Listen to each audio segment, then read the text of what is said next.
ও guys, সারাদিন দুদিন আমি ঘরে একটা কাজ করতে পারি না, শরীর এত খারাপ। যে তোমাদের দাদাভাই দুধ জাল দিয়ে গেছে, বাসন টাসন সব ধুয়ে এখানে গুছিয়ে রেখে গেছে, ভাতও খেতে পারি না। মেয়েটা জানি ভালো ছিল, মেয়েটারও আজ থেকে জ্বর, মানে কালকে রাত থেকে মেয়েটারও জ্বর হয়েছে। মানে খালি আমি খাচ্ছি দুধ গরম, আর শীত লাগছে, এখন আবার শীত লাগছে, মানে জ্বর আবার মনে হয় আসবে। খেয়ে দিয়ে একটা ওষুধ খেতে হবে, প্রচণ্ড ঠান্ডা লাগতেছে। আর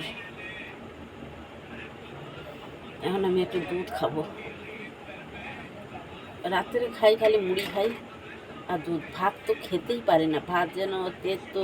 আজকে দাদাভাই মাংস রান্না করেছিল কষা কষা করে, তেতো লাগছে, খেতেই পারি না। একটা আম কেটে রেখেছে মেয়ে,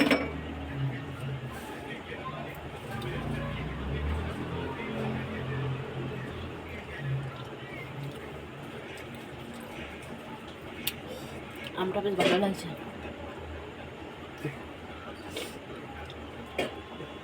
যখন কাশিটা হচ্ছে না, আমার জীবন শেষ হয়ে যাচ্ছে কাশিটা যখন।